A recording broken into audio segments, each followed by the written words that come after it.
Hi everyone, this is Andrew Chen with AsiansOnFilm.com, and joining me today is a very talented director, Arvin Chen. So Arvin, you opened the LA Asian Pacific Film Festival in 2010 with Arwa Taipei. Correct. Yeah. And this year you're back with Will You Still Love Me Tomorrow. Right, So right. tell us a little bit about the film. The movie, it's like my first movie. It's also a Taiwanese movie, and then this one is also a romantic comedy, but it's a little bit more. I think the subject matter is a little bit more heavy.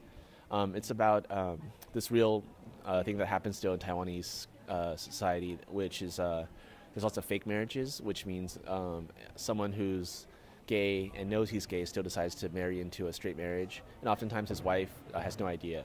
So it's about someone who's basically has been married for about 10 years. He has a kid, he has a wife, and he thought that he could put the past behind him, but then he has kind of a gay midlife crisis, and it's about what happens, when he starts to question, his life. And there's a separate story about his younger sister who's about to get married, who's also going through also a little crises in her life. Okay, wow. But it's a comedy, so it's inherently it should be maybe a tragedy or a melodrama, but we try to shoot it as a comedy. Yeah. I see. That's very interesting. It's very relevant for the times. Where did you come up with the inspiration for the story? I just have I have a few friends who are gay in Taiwan, and I think I forgot what we were talking about, but they told me this anecdote about one of their other friends, and I just thought, well, I hadn't heard of such a thing.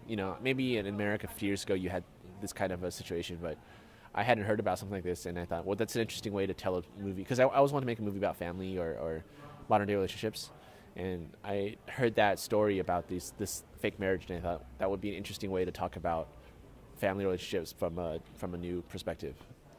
Okay, very cool. Yeah, I've noticed that you've been able to kind of bridge the gap between Taiwan and China, and a lot of people or filmmakers are trying to break into that Chinese market. And you seem to have done that successfully. What's your secret? I think my only secret maybe is that I'm not really from anywhere. I'm not really Taiwanese. I'm not really purely American. So when I make a movie, hopefully it's a little bit more openly culturally, because I try to think of my friends that grew up in the U.S. and also Taiwanese friends, and I try to make movies that are maybe, at the best, that everyone can relate to, whether it's the humor or the drama or the conflicts of the movie. So I think that helps a little bit with, us getting broader audience appeal, hopefully.